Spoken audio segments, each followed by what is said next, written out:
Alright everyone, this is Ash. Welcome back to the King's Speech. So we're getting caught up with some Shonen Jump early today. So the plan for today is we're going to get caught up with Goku Rakugai, which is finally back from its little hiatus. We're also going to get caught up with Kaiju No.8 today as well. And then tomorrow we'll get around to the rest of Shonen Jump. So we'll get around to Akane Banashi, the last two chapters, as well as the newest chapter of Spy Family. I'm also going to try to get some monsters read-through videos out as well, but we'll see how that goes. It's depending on how streaming goes, because it is, again, starting to become super hot. And like I mentioned a couple of other videos, I don't want to keep fans running and stuff like that, in case it gets too distracting. But yeah, we'll hopefully see how that goes. I'll do a proper channel update tomorrow, because I want to talk about the next couple of weeks, and how I want to get caught up on read-throughs and stuff. So I'll do a proper update video with stuff like that and details on what's coming, what's happening with regards to that tomorrow, so look forward to that. So with all that said, a lot of great content coming your way. So if you haven't already, please do consider commenting, subscribing, liking, all that good stuff. Especially because I'm only 3 subscribers away from my goal of 169 right now. So if you'd like to help me reach that goal, that would be greatly appreciated. But without further ado, let us get into it with Kaiju No.8, Chapter 91 by Naoya Matsumoto. And we pick up with a flashback to baby Soshiro getting knocked on his ass by his older brother, who goes, "That's about enough, Soshiro." And he's like, "No way, one more round. Give me one more round, big bro." And his brother comes and just like tousles his hair and goes, "It doesn't matter how many rounds I give you. Train up before you come to face me again, wimp Shiro," as he sticks out his tongue at him. Of course, we have translation by David Evelyn, lettering by Brandon Bovia. And we see baby Soshiro getting pissed off, getting talked down to like that. And he's like, "I ain't no wimp. Don't run from me, you bonehead bro." And his brother's just casually walking off, being like, "Ooh boy, am I ever hungry. I'm gonna go grab some grub." He's like, "Just you watch. I swear I'm gonna surpass you." And you see number 10 calling out, "Defend Hoshina," as he blocks with the blade and the scabbard, I assume, as God, I cannot remember which kaiju he's facing, but the one he's doing that did the quick draw and like slashes against him. And you see Okanogi just staring in surprise that it managed to mimic his attack. I don't know what this, like, you see the rock, like, this being balanced on top of each other, kind of shaking. So I don't know if that's meant to be, like, oh, you know, it's like internal balance or whatever's, like, starting to shake or become, like, unbalanced or what. Or that's supposed to be, like, a metaphor for, like, his spine or something he's getting, like, cracked. It's just, it's a weird little, like, image to just kind of throw in there.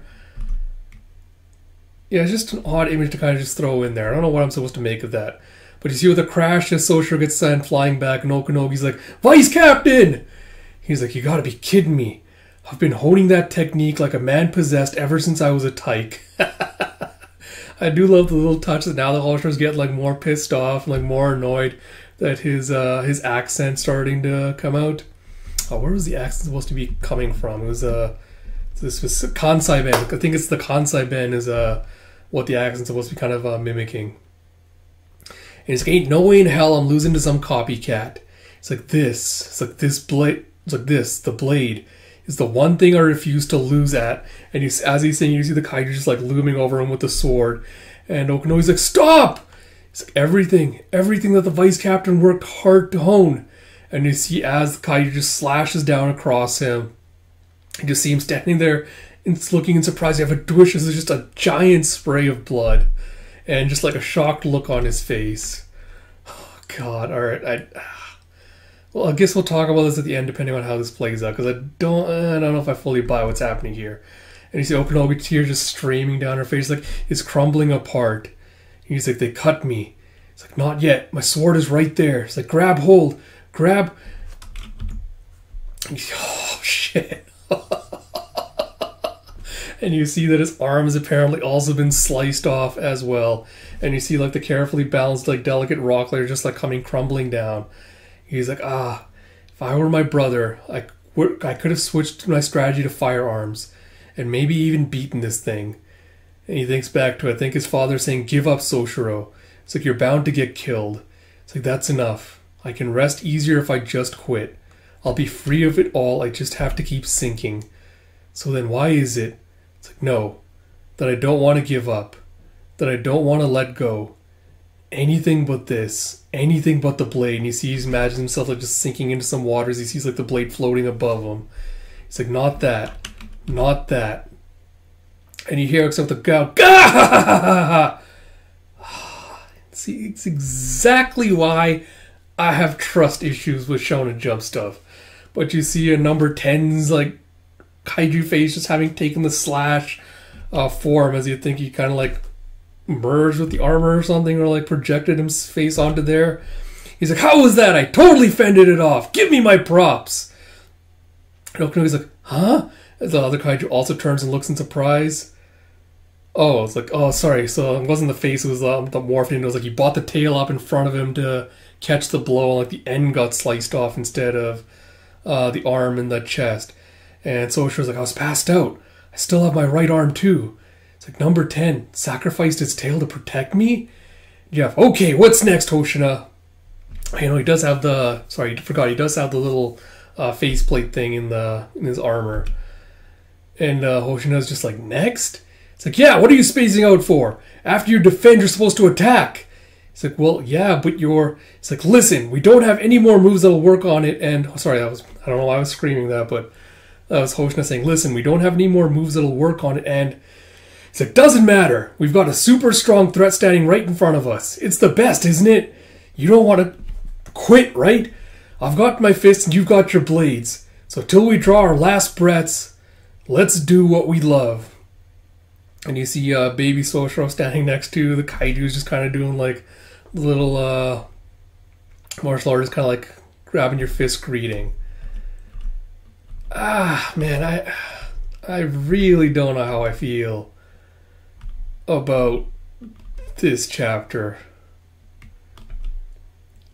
Because okay, on the one hand, like I feel like this chapter has the same issues that I've had with the recent batch of Akane Banashi chapters, where I feel like the narrative and like the theming and like the theming and the imagery and everything that is going for don't really align or mesh together with what like what the narrative's trying to get across. So starting from, you know, a flashback to Hoshina being like, you know, trying, never giving up, being like, oh, you know, I'm gonna get better, blah blah blah. It's like, I've trained so hard. This is the one thing I can't be beaten at. You know, I'm gonna surpass you. Ending that up with him being like, you know, ending it up with with number 10 being like, oh, you know, we're not gonna just give up right now. It's like, you know, we're gonna keep doing what we love until our last breath.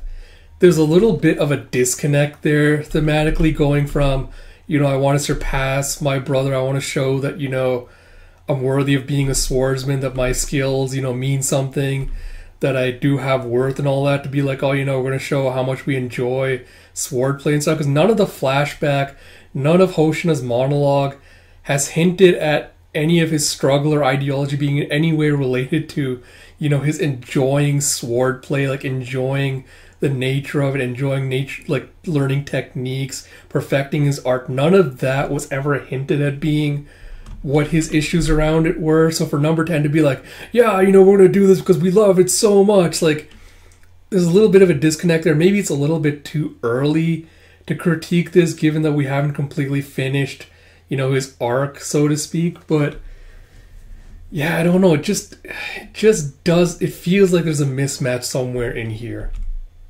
So I don't know. I might have to do a separate video on that once this arc ends, I think, and we have kind of like a more complete picture when I've had time to kind of form my thoughts. But yeah, I really don't know what to make of that.